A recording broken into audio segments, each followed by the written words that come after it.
Tanzania, wa Afrika na wa raia wa ulimwengu mzima, karibuni sana. Tuko hapa leo katika kujadili kitu ambacho ni cha lazima kuwa nacho na kila mtu anacho, lakini si lazima kila mtu ajue kwamba anacho. Ni kitu ambacho kinawaunganisha watu wengi kwa upande mmoja, lakini kinawagawa watu wengine kwa upande mwingine. Ni kitu ambacho ni rahisi kuwa nacho na kukitambua, lakini ni vigumu kuwa nacho na kukitunza. Na kwa maana hiyo ni kitu ambacho chenyewe ni mchanganyiko wa vitu kama hivyo vingi. What I'm trying to say is that when we're talking about identity, we are talking about something that is very simple on one side, but it's on the other side a very complex thing. And on the same time, it is a very unifying thing, but on the other side, it is a very divisive thing. And it is something that everybody must have and have it, but he should not, or they should not necessarily know that they have it. That is the complexity of identity. And it is even more complex because identity itself is not singular. You may identify, or somebody, or as a person or as a people, might be identified in more than one aspect. You could as well be an African and become an Arab and a Zanzibari and a member of your political party and a supporter of a certain team, both local and foreign. And all these together, they identify you as one. So sometimes identity is a mixture of so many identities. And that happens to a person individually and happens to a group as a people. Kwa hivyo si ajabu utambulisho wa mtu kujitambua, akawa anajitambua kwa namna tofauti, lakini zote kwa pamoja zikaunganisha kazi na mtambua kwa namna moja. Mtu anaweza kuwa huyo ni Mwafrika, huyo akawa ni Mwarabu, huyo akawa ni Mzanzibari, huyo akawa ni Mtanzania, huyo akawa ni mwanachama wa chama chake cha siasa, huyo akawa ni mpenzi wa timu yake ya mpira ya ndani na nje ya nchi, na kwa pamoja hivi ndio vinamtambulisha yeye kuwa ni nani. Kwa hivyo hiyo ndo ugumu na complexity ya mjadala wetu wa leo, lakini ni matumaini yangu kwamba washiriki katika mjadala huu watatufunulia zaidi, ili kwamba wakati tukiondoka hapa tutakuwa tunawafahamu zaidi Wazanzibari, na Wazanzibari wenyewe watakuwa wanajifahamu zaidi kwa muktadha wa Uzanzibari wao, lakini kwa muktadha ya Utanzania wao na Uafrika wao, na wao kama ni sehemu ya jamii ya ulimwengu huu. Kwa mnasaba huo basi, naomba niwakaribishe hapa washiriki wetu. Kwanza Dr. Mzuri Isa Ali kutoka TAMWA. Dr. Mzuri.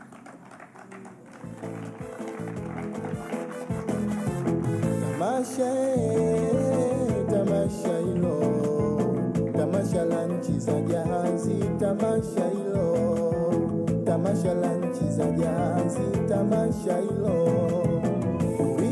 Naomba nimkaribishe pia jukwani Profesa Isa Haji Zidi.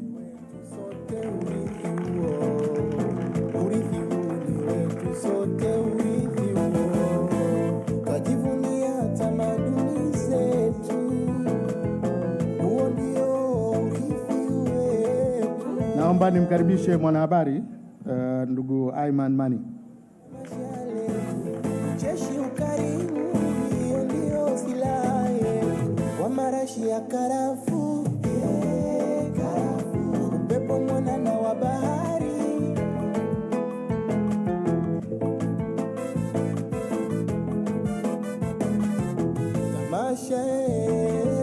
Tamasha hilo.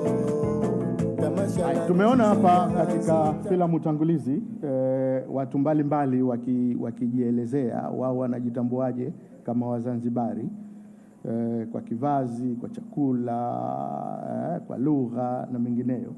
Lakini hayo sio peke yake ambayo yanamtambulisha mtu. Kwa kawaida kinachomtambulisha mtu kwa ujumla wake kinaingia katika kapu moja kubwa la utamaduni ambao ni culture. Na bahati nzuri utamaduni hausimami. culture is dynamic, siku zote unaenda na mwendo wake. Manake ni kwamba unachukua au unaazima mambo kutoka tamaduni nyingine na unayafanya kuwa ya kwao, na baadaye unaacha ya kwao mengine na yakachukuliwa na watu wengine na wao wakayafanya kuwa ya kwao. Kwa hivyo siku zote utamaduni ni chombo ambacho pamoja na mambo mengine kinawasaidia watu kubadilishana ustaarabu, na ndiyo maana hata katika lugha ya Kiswahili neno utamaduni, nadhani Dr. Zidi anaweza akanisaisha, linatokana na neno mudun, kwa maana ya miji. Ni watu wa miji mbalimbali au umiji, wanamiji, ndio utamaduni wenyewe.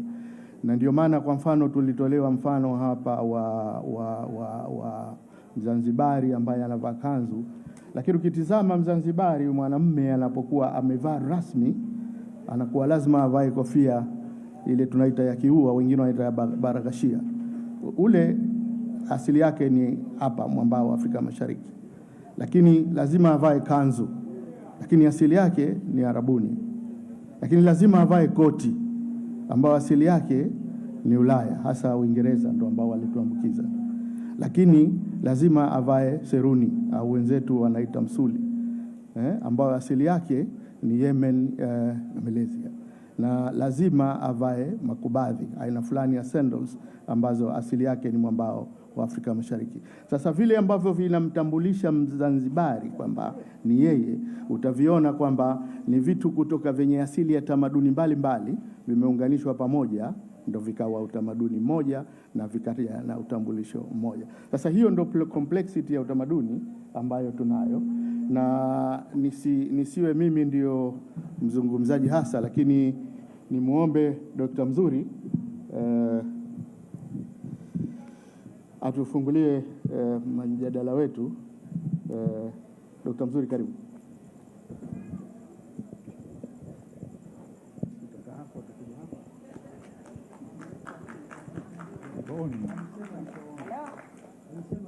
Halo.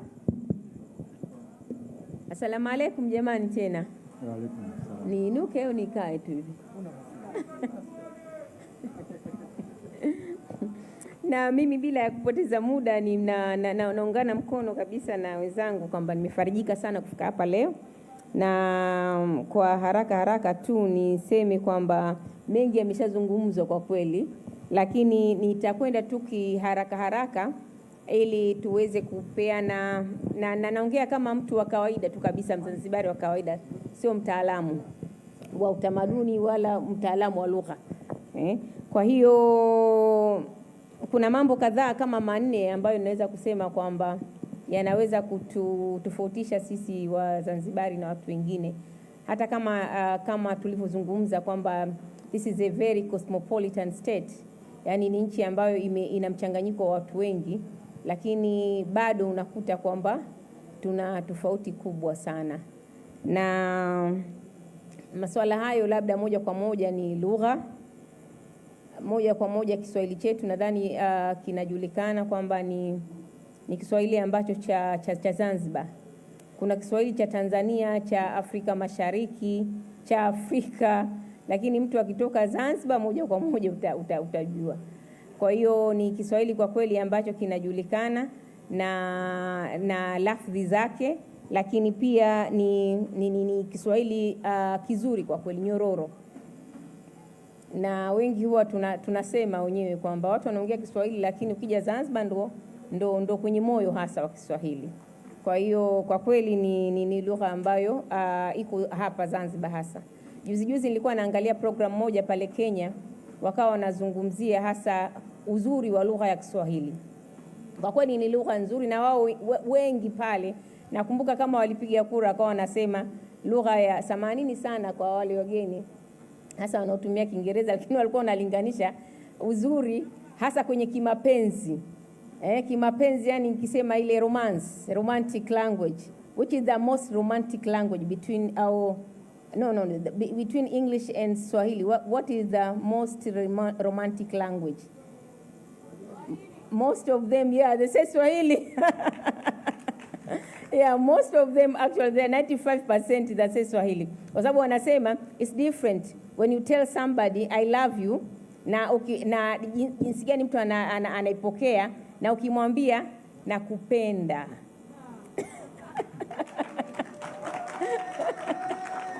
Ushaona?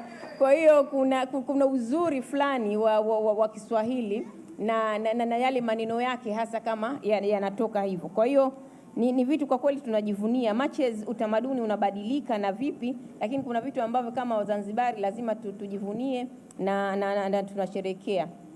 Na labda sitaki nizungumze sana swala la mavazi, lakini nitakuja kwenye masuala ya chakula. Na tuna vyakula vyetu sisi Wazanzibari ambavyo hivyo mtu panga na pangua ukipika, yani hata kama nimeshiba kiasi gani nikija nyumbani nikikuona umepika chakula hicho kwa mamangu mdogo au jamaa vipi, naambia ngoja nikae kitako nile, sijala mie wakati nimeshashiba tayari. Kwa hiyo kuna vitu ambavyo lazima hivyo unajua kwamba hii ni chakula cha Kizanzibari. Labda Profesa Zidi tena ndo asili yenu hiki chakula. Kwa mfano mie hasa kinachoniua ni mseto ule wa choroko kwa asali. Kwa asali. Yeah, mseto wa choroko. Wengine wanakula kwa asali, nyie ndio asili hasa kwa asali. Lakini mimi naupenda kwa mchuzi wa nazi wa pweza ule.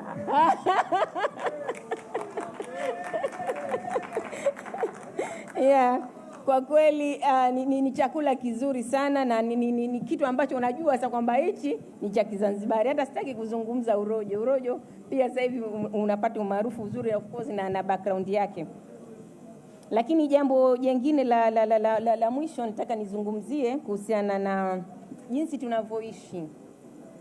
Jinsi tunavyoishi ni very unique, na hasa ni mambo ambayo tunaweza tukareflect sana. Nakumbuka hiyo zamani nyumba zetu nyingi zilikuwa mpaka zina ua zile, kiasi ambacho watu wengi wanatoka wanakuja wanakaa. Kwa hiyo nyumba kama 3, 4, 5 mnakuja mnazungumza, lakini pia kuna baraza kule nje. Yani ni jinsi gani kwamba tunawekwa pamoja kama community. Lakini hata haya masuala kwamba watu wakitaka kula, kwa mfano hasa Ramadhani, watu wanatoka nje ili watu wanaipita njia aweze kuja kuftari. Kwa hiyo ilikuwa ni utamaduni wa kipekee, na wote watu wanakuwa wanakusanya chakula chao, wanakaa pamoja. Ni vitu ambavyo hivi vya kukutana pamoja, nadhani pia saa moderator tunahitaji ni vitu vya mjadala mkubwa hivi, kwa sababu katika eneo hili hasa tunapata changamoto siku hizi sana. Yale masuala ya kuishi kwa pamoja sana, kwamba watoto wanalelewa na jamii nzima. Ukimuona mzee, zamani ilikuwa uzee ni hekima sana na ni busara sana. Kidogo sasa hivi inarudi nyuma kutokana na haya masuala ya kiubakaji na vipi, na kwamba mtoto akikuita mtu mzima ama kijana uende ukamsaidie ukamsindikize, kidogo inapata changamoto. Lakini ni kitu ambacho tumekuwa nacho kwa kweli, na kwa kweli ni sifa yetu kubwa kwamba kinatuweka pamoja, lakini kinatufunza kabisa heshima na maadili bora ya kusaidia wazee na jamii kwa ujumla. Asante sana. Thank you very much, Dr. Mzuri. She was simply,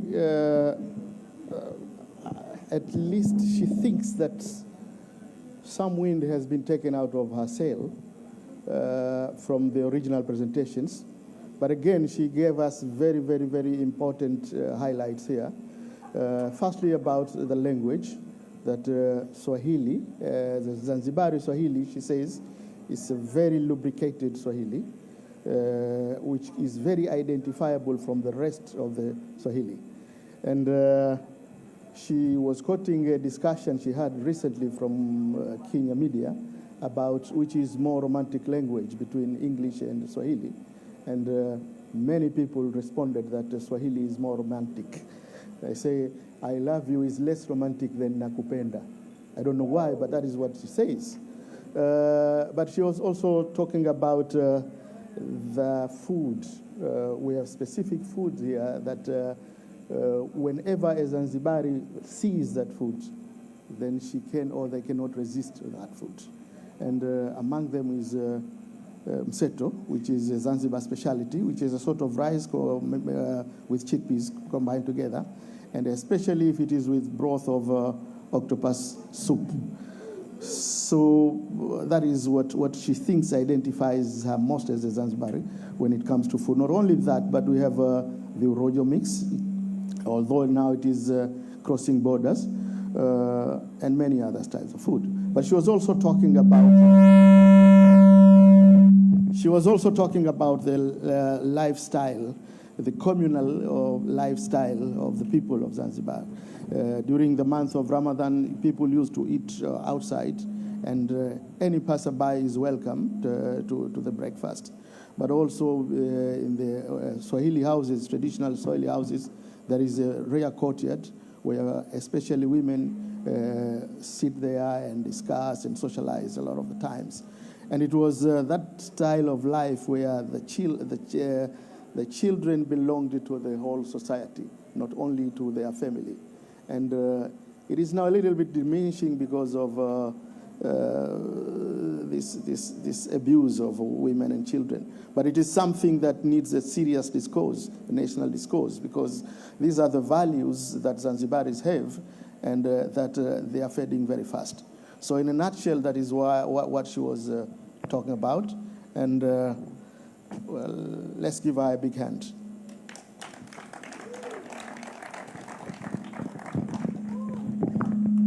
Yeah. Sasa tumemsikia Dr. Mzuri na uoni wake wa nini kinamtambulisha zaidi Mzanzibari, lakini tuna Profesa Isa Harizidi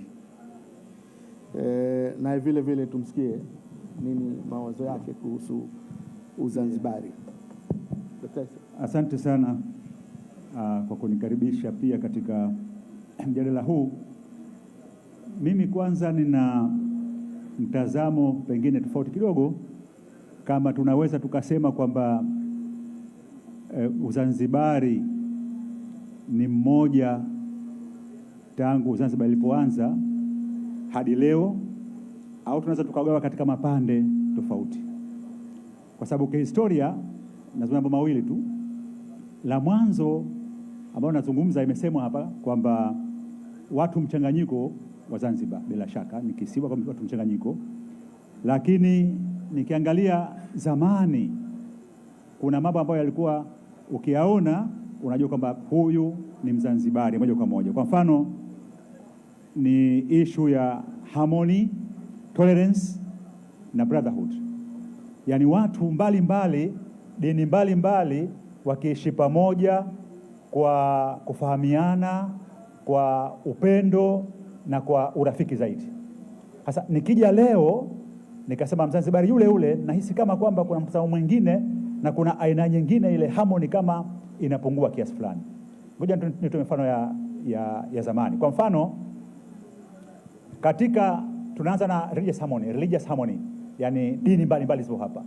Palikuwa pana dini hapa ya Kiislamu ambayo takriban 98% ilikuwa ni Waislamu, lakini pia ya Kristo kulikuwa kuna ambayo imekuja baadaye kidogo, kuna dini ya Kihindu, mpaka Wayahudi pia walikuwepo, mpaka makundi mengi yalikuwepo.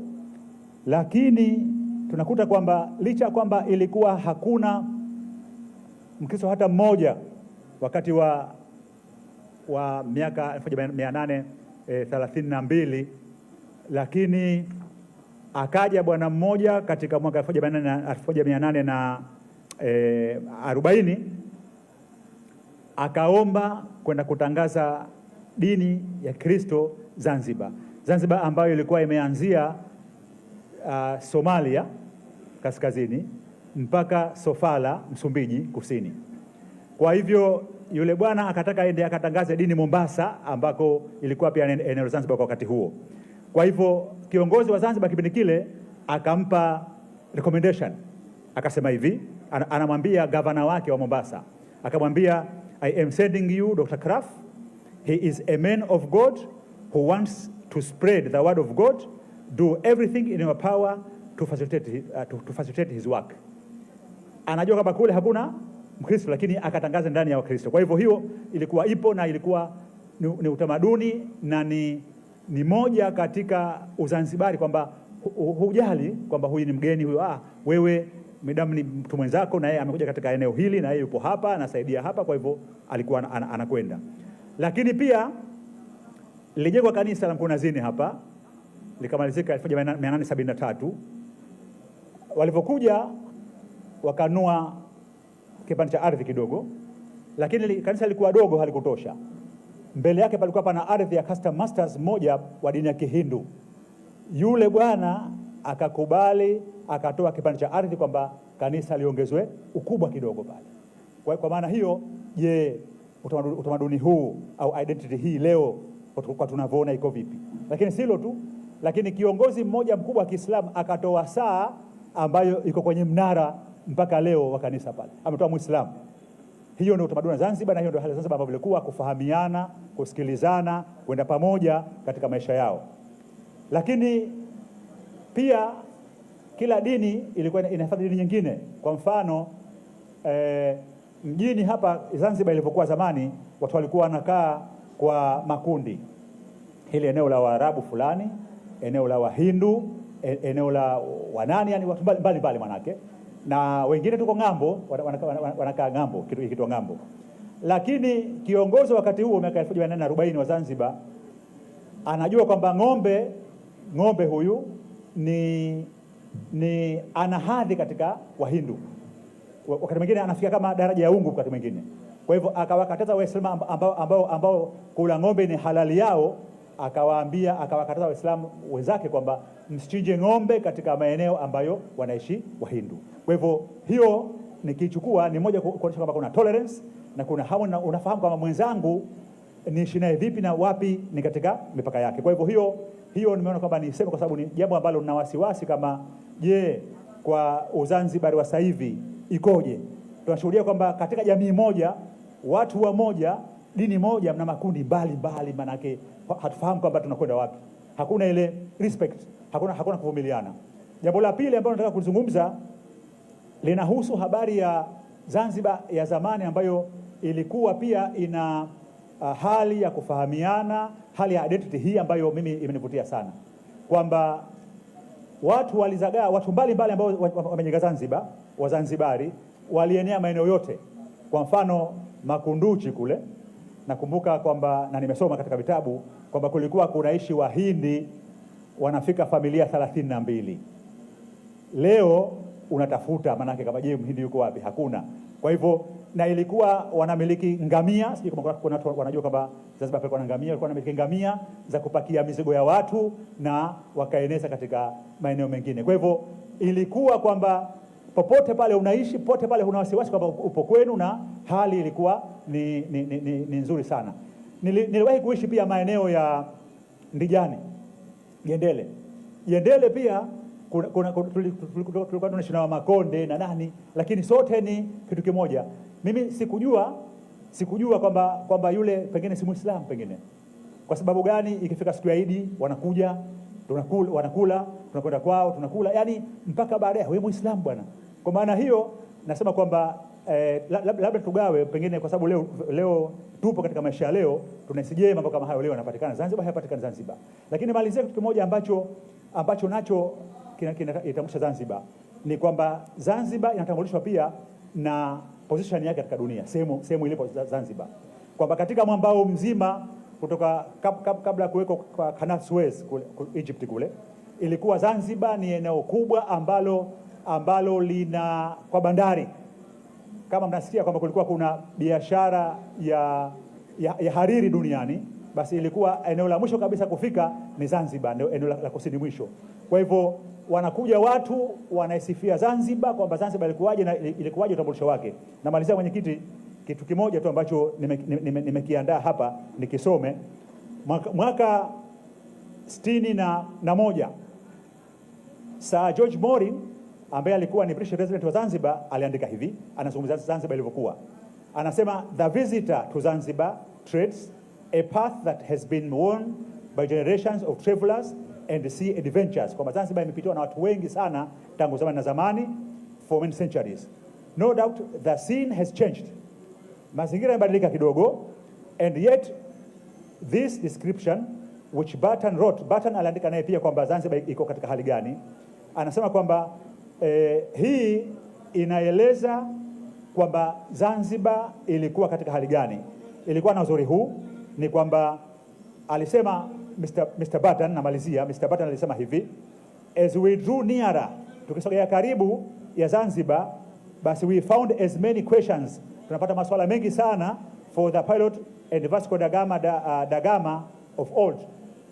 Da Gama alifika hapa na yeye alikuta uzuri huo, uzuri wa mazingira yake, uzuri wa mito yake, uzuri wa kijani chake, uzuri wa miti yake, lakini pia uzuri wa watu wake ambao walikuwa wakiwakaribisha wageni. Akasema those plantations which from the offing resemble Italian, yani miti ilikuwa kama vile unapita Italy, Ulaya huko alivyosema, au plantation za coffee katika Brazil pia ametaja vile vile, lakini vile vile orange yards in Paraguay. Yani Zanzibar ni center ya dunia, na Zanzibar pana neema zote na kila kitu kipo. Akasema kwamba ukiacha kitu nje, utambulisho wake Zanzibar kwamba utakuja kesho yake kiko pale pale. Ukiacha baskeli nje, unakuja siku ya pili yake iko pale pale. Ukiacha mke nje, utamkuta pale pale. Je, leo tuko vipi? Nadhani nimalizie hapo kwanza. Asante sana. Asante sana Professor Zidi. Professor Zidi has taken up in the historical context of Zanzibar's identity, asking us the difficult question whether Zanzibar has been one common identity or it has been having different identities over different times. And he gave us many phases of these identities, starting with tolerance and brotherhood, giving us the example of the missionary who want to spread the gospel in Zanzibar, which by then extended all the way to Mombasa. And he was given a specific letter from here, from the governor of Zanzibar, from the ruler of Zanzibar to the governor of Mombasa, asking him to give all the necessary assistance he has and cooperation. So, yes, of course, as Professor Martin once said, that I was for a long time working with the Stone Town Conservation and Development Authority. And one reason why the Stone Town was declared a World Heritage Site was because of cultural fusion and harmonization, as manifested by the morphology and the structure of the buildings. When you go to the House of Wonders, it's a building belonging to the Omani Sultan, who was a Muslim. But just behind there is an Indian temple. And it's not the only temple. We have about 8 temples here. We had about 48 mosques and 2 Christian churches, all within the confines of a very small place. That shows how harmoniously tolerant Zanzibar was. And he posed the question whether do we still have that Zanzibar. But he was also talking about the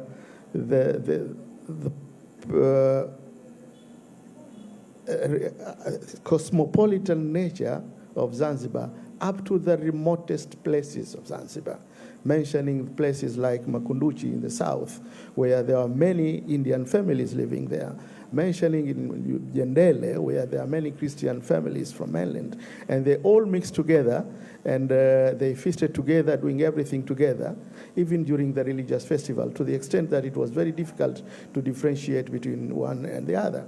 But he was also talking about the Anglican Cathedral when it was built, that part of the site was offered by a Hindu temple site, and part of it was a clock was offered by a very important Muslim cleric. So he ended up asking whether do we still have that Zanzibar. So I think that is the historical context of Zanzibar as a people, as a nation. And he was also explaining about the identity of Zanzibar as a country, mentioning the many examples of many seafarers who came here and identified it with something which they have seen before, from Italy to Uruguay to elsewhere. So he ended up asking whether we still have that Zanzibar or not. Maybe during the discussions, some people will shed light into that. And I don't know in what context now we are going to look at Zanzibar identity, But let Mr. Iman give out his view about Zanzibar identity.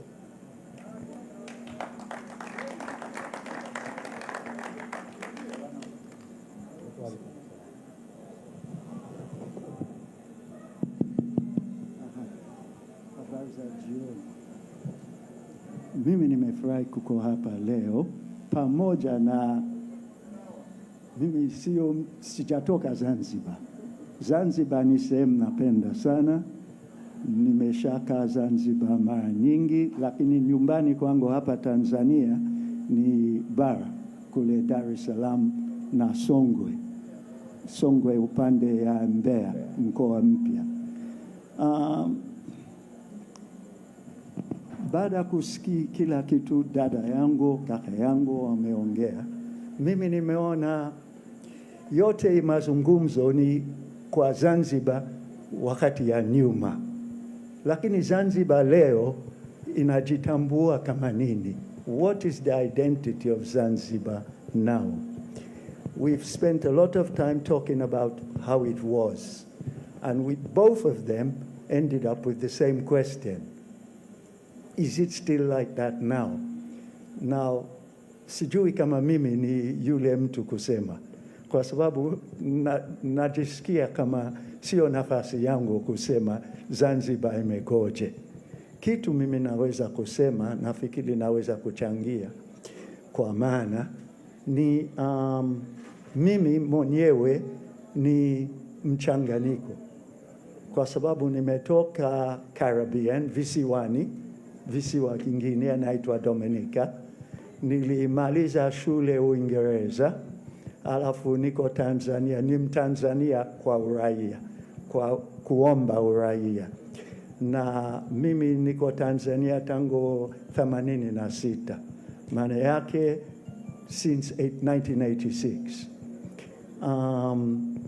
Na mimi najitambua mwenyewe ni Mtanzania. Mimi nasema watu wakiuliza wewe ni nani? Mimi nasema mimi ni Mwafrika, lakini nimezaliwa Caribbean. Lakini kama unataka zaidi, mimi ni Mtanzania. Kwa sababu utaona katika tabia yangu vitu anajitambulisha mimi kama nini. Wakati tuliona ile filamu na wewe uliongea, unaongea nini anatambua mtu kuko what identity, kama kusema hivi. What is my identity? When I look for my identity, what I see is I'm an African. But if you want it more than that, I'll say I'm a Tanzanian. I cannot call myself a Dominican because there's so much of me which is from here, Tanzania, that it would be wrong to call myself a Dominican after spending 37 years in a country. And that's more time that I've spent in all the other places I've lived in my life. You cannot call yourself anything else but a Tanzanian. So when I try to use that to see how can I help this discussion as to say, how do you identify yourself? What do you identify yourself as? All those things which you mentioned, they carry some weight, but they always end up with a question. For me, I find I don't end up with a question because I have come to understand that your identity is never static. Haisimami. Ni kitu inaendelea. Kwa hiyo wakati uliko naongea mambo ya historia, mambo ya nyuma, lazima iendelee. Unajua kuna kitu wanasema, it's not culture, and identity is part of culture. And culture is not static. Haisimame tu. Inaendelea. Kwa hiyo ile zote hizo vitu uliongea ni kweli, lakini hii haisemi kwa mtu kusema yeye ni Mzanzibari au yeye ni Mtanzania au yeye ni Mwafrika, lazima yeye kuingie ndani zote hizo sifa uliongea. Sio, haendi hivi. Kwa sababu kujitambua kwa chochote, ni kitu inabadilika, inaendelea. Wakati nilikuja Tanzania miaka karibu 37 iliyopita, mimi ukiuliza mimi wakati ile, wewe ni nani, wewe ni nini, nitasema I'm a Dominican. Pamoja na nilikaa Uingereza muda mrefu, nitasema mimi ni Dominican. Lakini sasa hivi ukiniuliza mimi ni nani, siwezi kusema mimi ni Dominican. Kwa hiyo nini alitokea? Ilo historia ni ile ile. Ile historia ni ile, historia yangu ni ile ile. Kwa hiyo kwa nini sasa hivi naweza kusema mimi ni Mwafrika au Mtanzania? Kama nilikaa Zanzibar zaidi, ningependa kusema mimi ni Mzanzibari. Lakini kwa sababu usifike hizo sifa uliongea, mimi siwezi kusema mimi ni Mzanzibari. Lakini kwenye upande mwingine naweza kusema mimi ni Mzanzibari kwa sababu nimetoka kisiwani vile vile kama niye hapa. Kuna vitu vingine naelewa zaidi hapa kuliko mtu kutoka bara. Nitaacha hapa, vingine nitasema zaidi baadaye. Asante sana. Asante sana Mr. Iman. Ametukumbusha vitu vingi muhimu. Kimoja ni kwamba identity huko kujitambua hakusimami. It's not static, it's dynamic, inaenda. Yeye anatokea Caribbean katika visiwa vya Dominican Republic. Amefika hapa miaka 37 iliyopita. Alipofika hapa ungemuuliza yeye ni nani, angekwambia yeye ni Mdominika. Ingawa aliishi Uingereza pia. Lakini sasa hivi ukimuuliza atakwambia kwamba yeye ni Mdominika. Na alianza kwa kutushtua kwamba au kutuzindua kwamba yote ambayo Profesa Zidi na Dr. Mzuri wamezungumza Uzanzibari, utambulisho wa Uzanzibari katika historia. Lakini sasa hivi Mzanzibari ni nani? Hilo swala halijapata jawabu kwa sababu wote waliuliza hayo maswala. Na kadhani kwamba yeye si mtu sahihi wa kutoa jawabu. Ila anachosema ni kwamba utamaduni ndio sehemu ya kujitambua, na utamaduni hausimami, unaendelea. Kwa hivyo na kujitambua nako kunabadilika. Nadhani ni fundisho moja kubwa sana ambalo tumelipata, na tumpigie makofi mengi Bwana Imani kwa tu.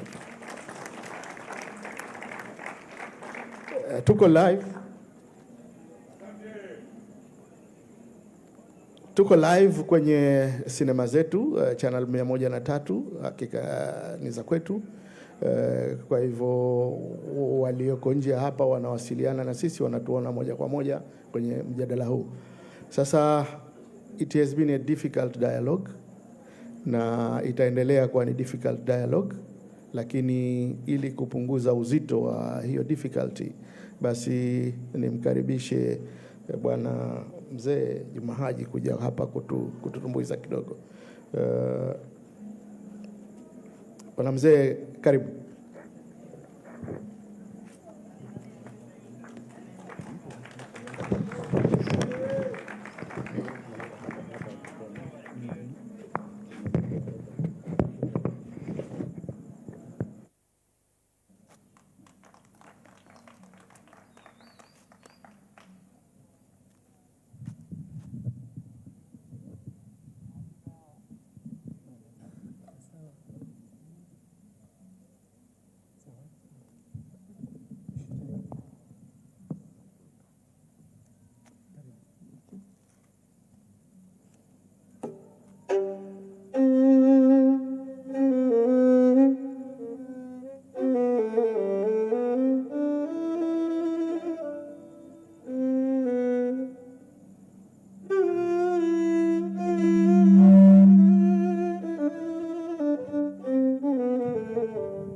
That is identity.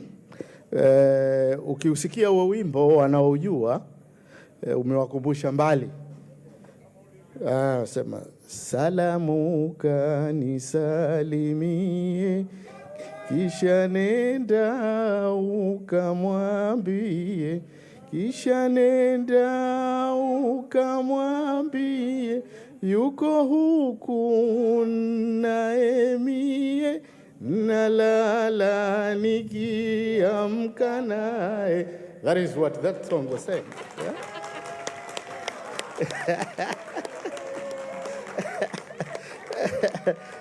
Meaning, give my greetings to them.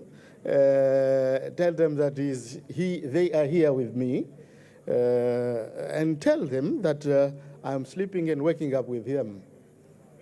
That is that song. It's a Tarab song, and it identifies any Zanzibari who knows it. It identifies the period of that song, who was the singer, and what group was behind that. And even further than that, they might know what prompted, what was the inspiration behind that song. That is part of the identity. Tumeburudika vya kutosha. Sasa tuwape fursa wana ukumbi wenye mawazo, maoni, ushauri, masuala kuhusu hayo yaliyozungumzwa hapa, na baadaye tutarudi tena kwa watu wa mada ili wa wind up. Kwa hivyo wenye mic tafadhalini kwenye kumbi, mwenye maoni, mawazo, maswali, karibuni.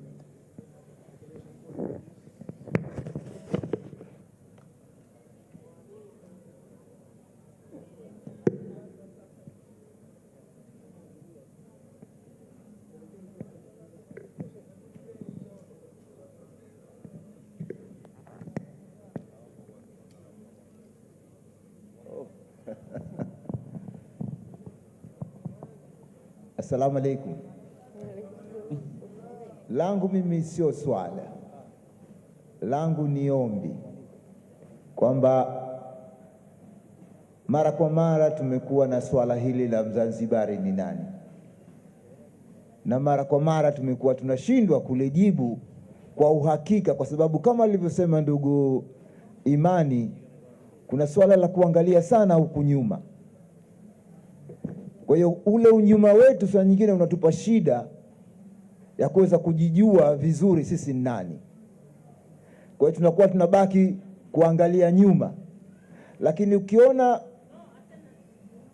kinyonga amepewa uwezo na Mwenyezi Mungu wa jicho lile lile ambalo linaangalia huku, haliangalii mbele, lakini la pili linaangalia mbele. Kwa hiyo anaangalia kote, nyuma na mbele. Na huo ndio ambao ningependa uwe mtazamo wa Mzanzibari. Wakati akiangalia nyuma, vile vile angalie na mbele. Kwa sababu bila ya kuwa na mtazamo wa mbele, anajikuta kwamba kila wakati wazo lake ni kwamba je, nirudi nyuma au nibaki hapa hapa, hafikiri kwenda mbele. Na hilo litakwenda tutesa siku zote. Kwa sababu kama tutakuwa na mtazamo wa kuangalia mbele siku zote, maisha yako ukiwa unatazama mbele, basi wazo lako la kuwa niko hapa kwa sababu nimefika kutoka huko nyuma, ninakwambia baki hapo hapo. Mimi nadhani wakati umefika wa kuwa nasi na mtazamo wa kinyonga. Tuangalie nyuma, lakini vile vile tuangalie mbele. Asanteni sana.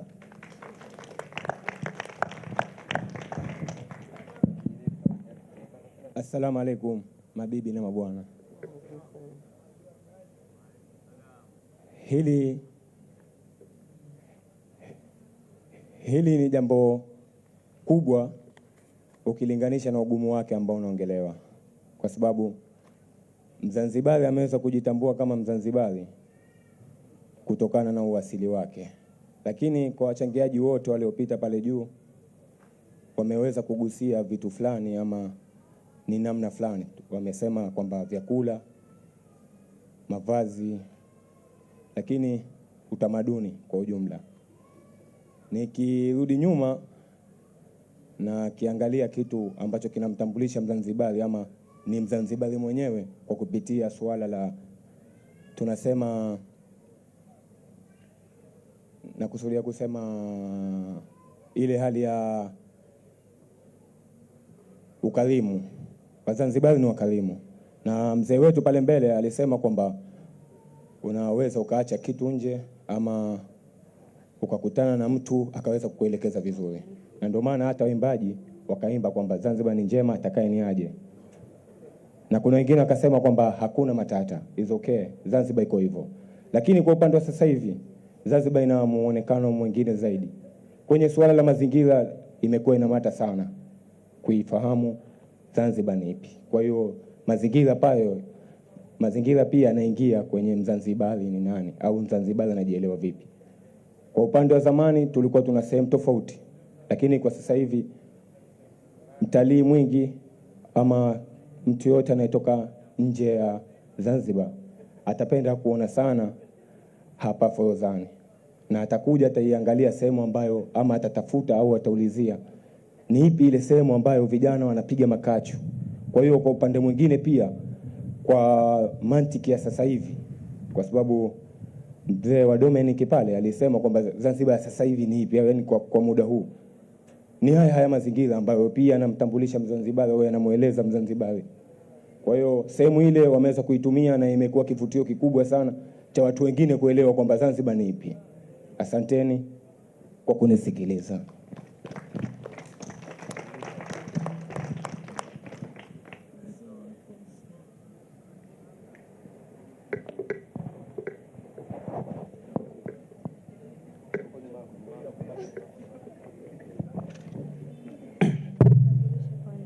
Assalamu alaikum. Kwa jina naitwa Amur Ahmad Isa.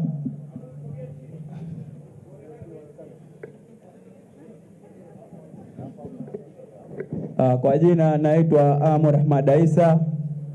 Ni mwanafunzi pia kwenye masuala ya uchoraji. Nipo ati hapo nyuma Ngome.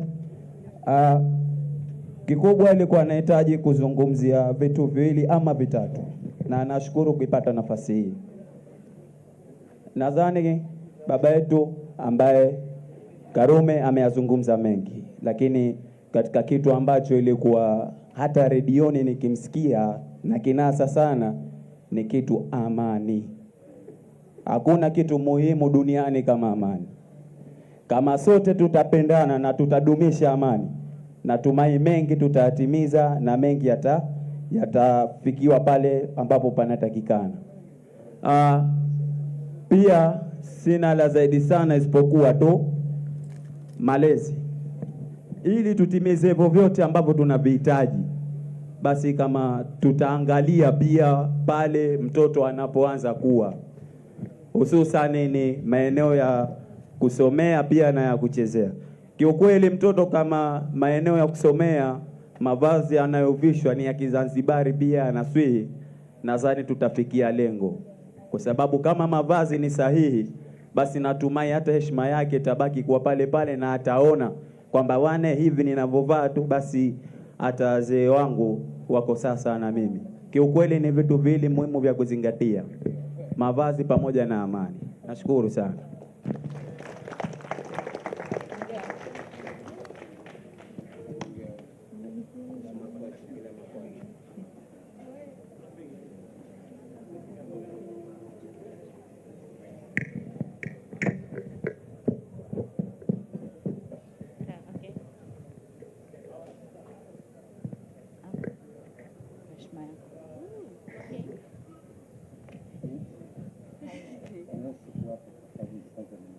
Hello, hi, my name is Esther.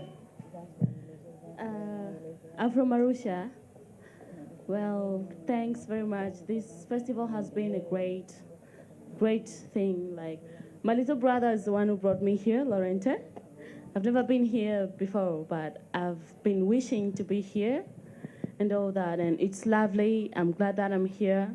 It's a wonderful festival, and thanks to you guys, all of you, like, everything in Zanzibar has been like understood from what you said. I'm here like not quite firstly, but everything is clear and crystal, and I don't feel a visitor anymore. I feel like I belong. Thank you so much.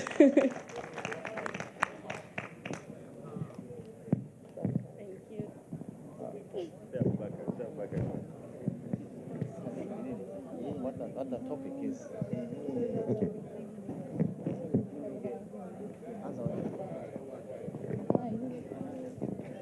Na Abubakar amenisikizia mimi.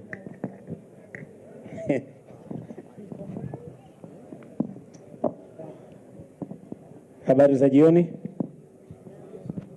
Mimi Ramadhani, mwandishi kutoka Mjini FM Radio. Sijui naweza kuungana na watangulizi, mwezeshaji waliozungumza, jopo la mzuri pale, daktari na madaktari wengine, profesa. Zanzibar ni ngome. Ukisema ngome ni himaya, tunapata kitu kinaitwa Zanzibar Empire. Ukizungumzia Msumbiji ilikuwa ni sehemu ya Zanzibar wakati wa no borders kabla Mwingereza na Mjerumani. Ukizungumza Kongo unaizungumza Zanzibar. Kabla ya Tanganyika ilikuwa ni Zanzibar. Haijawa Tanganyika ni Zanzibar. Somaliland Zanzibar, kutoka kwa Wahabesh ni eneo la Zanzibar. Why Zanzibar? Zanzibari Empire, ardhi ya mtu mweusi, bara la mtu mweusi, bari bara, zinji ni mtu, Zanzibari Empire. Zanzibar ni mataifa. Identity ya Zanzibar ni taifa zaidi ya moja. Kwa ukizungumzia kama ni mji, Zanzibar ni himaya. Imechukua ladha na asili za mataifa mengi kuliko hata sehemu za nchi zingine baada ya Mjerumani na Mwingereza kufanya partition. Sasa ukizungumza Zanzibar, kulikuwa hakuna mpaka, walikuta watu wakiishi, lakini watu wenye asili ya ngozi nyeusi ndio ambao walikuwa wakifanya shughuli zao kabla ya kuwa taifa na mipaka, na waliingiliana. Ukizungumza muungano wa Tanganyika na Zanzibar umekuja, lakini kabla hapo kulikuwa na kuungana kwa tabaka za watu ambao wanatengeneza makabila na asili ya watu tofauti. Ukizungumza Tanganyika ni watu wenye asili tu ya Kibantu, lakini ukizungumza Zanzibar ni mataifa. Unapozungumzia leo nasaba ya Zanzibari ni mataifa zaidi ya 18 kwenda mbele ambayo mimi nayafahamu. Walionizidi wanaweza kainisha mataifa. Leo hii ukienda Yemen kuna sehemu inaitwa Zanzibari. Kuna Waswahili wanaotokea Zanzibar wako Yemen wanazungumza Kiswahili pia. Asili yao Zanzibar. Leo hii ukienda kwa Wabarawa, maana kuna Baalawi na Wabarawa Somali, wako wanaozungumza Kiswahili ambao wametokea Zanzibar kwa sababu ya asili ya yale maeneo wakati wa utawala wa kisultani. Ukisoma historia tangu miaka 600 huko inazungumzwa Zanzibar. Lakini Zanzibar hii ilikuwa inazungumzwa ilikuwa na maeneo mangapi? Ukija katika eneo letu la Afrika Mashariki kulikuwa na Kilwa. Ukiachana Kilwa, Jazira ambayo tunazungumza Pemba. Ukiachana Jazira, Kilindi ipo Tanga. Ukiachana hiyo kuna Unguja Ukuu, kuna Tumba tu kwa maana ya Tumbatu. Haya ni maeneo ambayo yalikuwa sehemu kubwa sana. Ukiachana na maeneo ya kabila wa Manyema, sehemu ya Oicha, Ruchuru, Beni, kaskazini ya Kongo. Sasa nimalize kwa kusema Zanzibar ni kasha. Profesa amezungumza tu na macho ama tu tuna mfano wa kinyonga kubadilika kwa rangi. Tuende mbele lakini tuangalie nyuma. Ukiniuliza mimi kuna kitu kinakuja, siwezi kukisema kwa hawa watu ambao wamekiandaa. Lakini hiyo kitu kinakuja kutambulisha ule Zanzibar ambao umepita, umebaki kama kihistoria na tukabaki na lile kasha. Zanzibar inahitaji kasha la kubeba variety ya tamaduni na asili za watu ili kuaminisha kwamba Zanzibar hii haikuwa kiasi kama Ukuche au Ukuche watu wanaofikiria kwa maana baada ya bahari Chumbe ndio mwisho wa Zanzibar. Alasha, bahari yote ni Zanzibar. Na nje ya bahari pia ilikuwa Zanzibar. Juzi nikutana mufti anatoka Malawi, ilikuwa katika jitimai kwa upande wa Uislamu, Ole Kianga Pemba. Anasema njooni wa Zanzibar muone makaburi ya watu waliokuja kufundisha na kuleta elimu huku. Lakini ukienda Mahenge, Morogoro, ukienda sehemu moja wanaita Mashujaa, pale mkoa wa Ruvuma wanaita Mahenge. Yes, of course Mahenge. It's like kama Mahenge hivi. Kuna chief pale alikuwa anaitwa Songea. Yule alifundishwa elimu na ustaarabu na watu wa Zanzibar. Lakini hata ukizungumzia mkoa mwenyewe na asili ya alikotokea chief wa mkoa mwenyewe anaitwa, wanamuita Mkwavinyika wa Hehe. Lakini ukirudi background ya Mkwavinyika ukiisoma, aliingia kwenye ustaarabu na alikuja akawa Muislamu. Hata maandiko aliyokuwa akiandika ukienda makumbusho Kalenga pale Iringa, ameandika Kiarabu.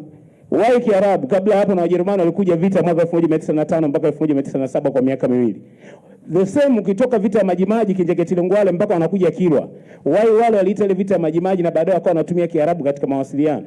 Ile background ikija ni Zanzibar. Kwa mimi nataka niseme ili tuende na mabadiliko kwa sayansi na teknolojia, lakini tu stick pale kwamba Zanzibar ni mseto wa mataifa mbalimbali na kabila mbalimbali, na tukabeba zile tamaduni ambazo zinatambulisha yale makabila na yale mataifa, kubaki na identity ile kwamba Zanzibar imebeba nchi kuliko wanaofikiria nje ya makabila ambayo yanatoka nje hapa kutoka kwa Bantu bara na maeneo mengine. Zanzibar ni dunia. Zanzibar ni sehemu ya dunia ambayo ina variety ya kila kitu, kwenye kula, kwenye kuvaa na kila kitu na ustaarabu na mengine. Kwa hiyo tubaki na kasha ambalo litakuwa linabeba zile identity na baadaye tukawa na moja kujitambulisha kwamba sisi Zanzibar we are big but small in size.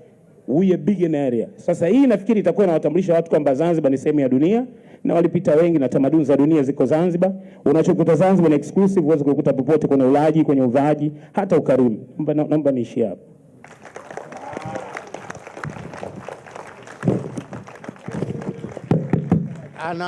Anaomba tuishie hapo, na mimi naomba vile Lakini kuna mama hapa, wache tumpe dakika 3, lakini akimaliza yeye tutarudi kwa watu wa mada. Asante kwa nafasi. Kwa majina naitwa Agnes Jackson Swale, na asili ya mtu wa Iringa, na hii ni mara yangu ya kwanza kufika Zanzibar kama siku 3 zilizopita. Kitu cha kwanza nimejivunia kwamba ni moja kati ya Watanzania ambao ni Tanganyika na Zanzibar. Kwa sababu nilivyofika Zanzibar, kitu cha kwanza ambacho niliona kwamba kuna utofauti kati ya kule nilikotoka na hapa. Kwanza watu hapa wana hekima. Pia watu wa hapa ni wakarimu.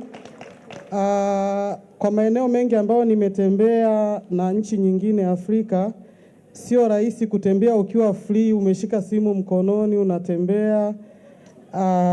Hicho sio kitu rahisi. Kwanza kuna usalama na kuna amani. Ni kitu cha kwanza cha kujivunia Zanzibar. Na kitu kingine cha mwisho ambacho nimekipenda sana Zanzibar, mbali na ukarimu, jamani, hapa Zanzibar nimekula vyakula ambavyo ni vya tofauti sana. Kuna viungo ambavyo yani kwa sehemu nyingine sio kwanza rahisi kuvipata, especially kule ambako mimi natoka. Kwa hiyo nafurahi sana kuwa sehemu ya Zanzibar International Film Festival, na nafurahi sana kutembelea Zanzibar kwa mara ya kwanza, na niwapongeze waandaaji wa hii shughuli. Mnajitahidi sana na Mungu awabariki, muendelee mbele. Asante. Asante sana. Tungependa kuendelea na tena, lakini tuna ratiba nyingine inaendelea, na ili tusikwaze ratiba nyingine, basi turudishe kwa watu wa mada wetu watupitishe kwenye yale yaliyozungumzwa kama wana cha kuongeza, ili baadaye tuje tu wind up. Tunaanza na Dr. Mzuri. Yeah. Asante sana, na asanteni sana kwa kweli, tumepata feedback nzuri. Na quickly tu mimi niseme ni kweli kaka Amani alizungumza kwamba, na mimi niligusia kwamba utamaduni ni kama hata sisi tunapozungumza masuala ya jinsia, ni kitu ambacho kinabadilika kutokana na muda, lakini pia na mazingira. Na ndio maana sasa hivi utakuta kama Zanzibar kuna mambo mengi sana yamebadilika, lakini ndio tumesema ni mjadala. Kuna vitu ambavyo unasema kwamba hata jinsia tunasema ni vitu ambavyo kuna vitu unasema unaviondosha kabisa, viondoke kwa sababu vinatuumiza. Kuna masuala kwa mfano haya kama ya kupiga mwanamke, lakini labda aridhie tu asizungumze, labda vitu kama hivyo. Unasema je, jamani, hivi ndio vitu ambavyo tunavihitaji kuendeleza? Masuala ya ile tunaosema tabu, kwamba ni mwiko kuzungumza something that is happening in the household, whether it's bad ama it's good. No, tunasema hicho hapana, hauwezi ukaendelea na vitu kama hivyo. Lakini otherwise kuna vitu ambavyo tunasema kwamba utamaduni ni kitu kinabadilika kweli. Kuna Rebecca Khan kwa mfano, huyu yeye alikuwa anazungumza kwamba watu wote tumezaliwa miaka 200,000 iliyopita na mwanamke mmoja, kwa hiyo sote ni wamoja. Lakini kinachotofautisha ni nini? Wewe uko hapa, wewe uko pale, wewe uko pale. Kwa hiyo ile context ndio inakudefine na ile culture ya pale. Lakini kwamba na pia inaweza ika change over time. Sasa tuna change vipi? Nadhani kama Wazanzibari I'm proud kusema kwamba kuna vitu tunaweza tukavibadilisha ambavyo vinatuathiri, lakini kuna vitu kwa mfano kama role ya women hapo zamani ilikuwa ikiwa defined kama imekuwa confined katika domestic responsibilities, lakini tumeona jinsi gani mwanamke anakuwa akiachika, jinsi gani anavyoteseka ama whatever, ama mume amefariki, kwamba hana kitu chochote cha kujiendeleza yeye mwenyewe pamoja na watoto. Kwa hivyo ni vitu ambavyo vinaweza kubadilika, lakini kuna vitu ambavyo ni ile ambavyo vinatudefine, na ile ni foundation kabisa, ni vitu muhimu kama haya masuala ya vyakula vyetu. Mimi niko very proud popote kusema kwamba napenda urojo, napenda mseto, napenda matandu, wali ule kupika ulelea juu yale matandu. Mimi nakuachia wali wako, nakuachia chochote na kupiga matandu yangu. Kwa hiyo ni vitu ambavyo ni vizuri na huwezi kuvikuta rahisi pahali. Lakini tumeona taarabu hapa. Ni kitu ambacho nakipenda sana. Yani pale karibu ningecheza rafiki yangu. Kwa hiyo ni kitu ambacho siwezi nikasema na sikipendi au nataka kibadilike, no. Na wanasema pia kwenye masuala ya utamaduni, kama people watakuwa ni very strong, utamaduni wao hawawezi ukaondoka. Kwa hiyo it all depends on us Zanzibaris. Kama tunautaka utamaduni wetu huu ambao ni mzuri mwingine, ama tunataka tubadilike moja kwa moja. I think there are a lot of good things that we need to maintain na kusustain na even improve them. Lakini nadhani ni vitu ambavyo tunaweza vingine tukavizungumza. Kuna vitu vingine ambavyo vinabadilika by time. Kwa mfano kama yale ya mambo ya zamani, kunywa kahawa, kusoma magazeti, labda watu kwa pamoja walikuwa zamani hapo kuna utamaduni mkubwa. Rama uko wapi mwandishi wa habari mwenzangu? Walikuwa wakisoma magazeti kwa pamoja kwenye mikahawa. Unaona gazeti linapitishwa, gazeti moja litasomwa na watu hata 100.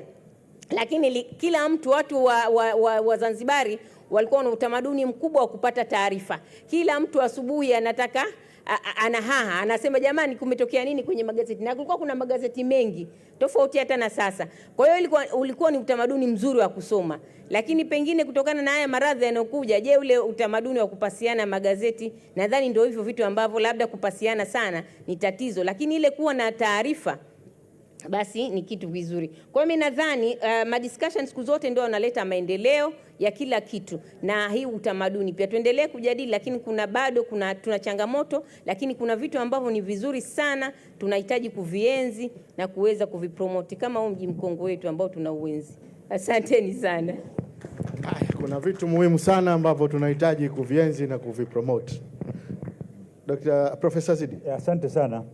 Mimi namuunga mkono daktari mzuri, isipokuwa kitu kimoja tu, kwa sababu katika utamaduni wetu sisi matandu anawekewa mume. Kilemba cha mume kinaitwa anawekewa. Kumbe unakula wewe sasa kidogo sijui, lakini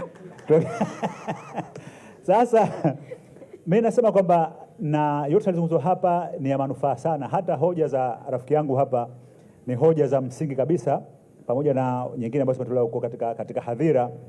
Lakini kilivyo ni kwamba tufahamu kwamba dunia haikubakia pale pale, haibaki pale pale, na dunia aghalabu ni ya ushindani. Kila mmoja asili yake na utamaduni wake, lengo lake utamaduni huo uenee kwa wengine. Kwa hivyo kuna vita vya kiutamaduni vipo. Kwa hivyo leo mimi nimetembea nchi nyingi sana, nimekwenda Sudani, Mungu awepushie vita vile vinavyoendelea, lakini mpaka leo bado utamaduni wa kuvaa majority yao makanzu mikono mipana wanavaa.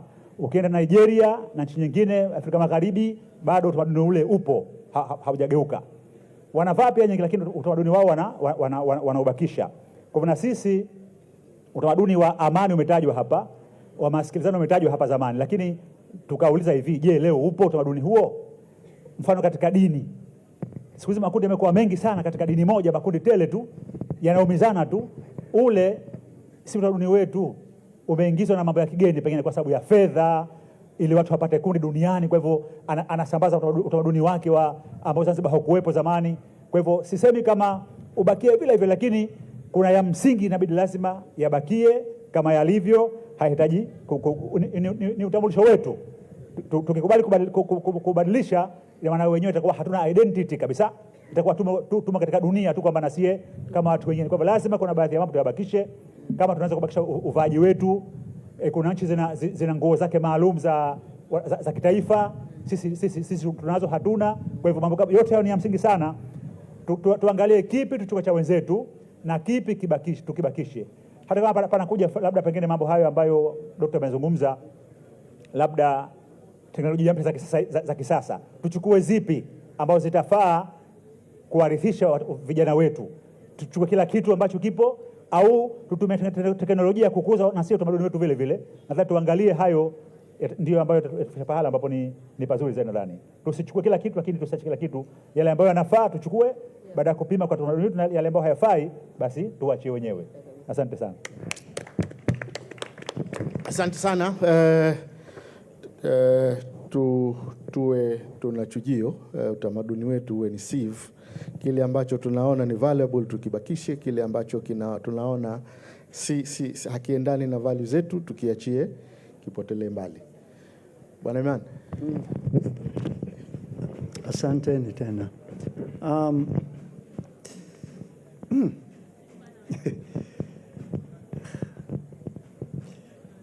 Kila kitu iliongea hapa nakubali. Lakini mimi naona kuchangia kitu cha maana itabidi mimi kusema hivi. Najaribu kuweka pamoja kwenye kichwani yangu. Naona changamoto kwa Waafrika wote, sio Zanzibar tu. Ni namna gani sisi, kwa sababu dunia kama inapambana kwenye utamaduni ya Mwafrika, sio Zanzibar tu. Na ile kitu ulisema mwishoni, namna gani kujua nini kuchagua katika ile kipya na pamoja na ile ya zamani. Kwa hiyo mimi naona changamoto wetu, our challenge is how to know, how to choose from the past and to be able to carry the past into the present through myself in a way that I will add something good onto it. Because most of the time we tend to just accept what others want us to be. We identify ourselves as what others want us to be identified as. And in that process, we don't choose ourselves, or we don't allow ourselves to go with the flow. So what happens is that we end up leaving the past behind, which is very important for us to be able to move forward. So when we have moved forward, we find that we're in emptiness. If you can understand that point and to put it in better Kiswahili, for me, I would love that. Thank you very much. I'm thankful for being here. Asante sana. Nadhani nimalizie kwa kukariri nukta muhimu ambazo zimejitokeza hasa hapa mwishoni wa mjadala wetu huu muhimu. Na wanasema great minds think alike. Watu wenye akili kubwa wanafikiri kwa namna moja. Professor Martin alizungumza kwamba tunahitaji kuwa kama kinyonga. Tuwe tuna uoni wa degree 360, 360 degree vision. Tunaona mbele na tunatazama nyuma. Na Bwana Imani anazungumza kwamba kama tutakuwa tunakwenda mbele bila ya kuchukua yale muhimu ambayo tumeacha nyuma, tunakuwa tunaingia katika giza. Na hapo tutakuwa hatuendelei kiutamaduni na kiidentity. Kwa hivyo tunahitaji kuenda mbele bila ya kuacha yale mazuri au bila ya kupoteza yale mazuri ambayo tulikuwa nayo huko nyuma. Lakini kuna mwingine alikuja with a very, very, very good suggestion of saying that we need to revert to our moral values. And one good way of reverting to moral values is upbringing, child upbringing. And one way of child upbringing is to dress them traditionally right from young age. Because once we do that, they will grow with what values goes with that dressing. And I think that was a very valuable idea. But there was another one who was saying that when we talk about Zanzibar and identity, we shouldn't forget that Zanzibar is not the microcosm, the small dot we have it today, but it's a collection of so many nations, so many cultures, over so many centuries, each of which has contributed tremendously to the Zanzibar of today. And once we forget about that, then we might be forgetting a very, very important aspect of Zanzibari identity. And with those few remarks, then I have the pleasure of saying that we have successfully finished our discussion, and I beg to close this session. Thank you very much.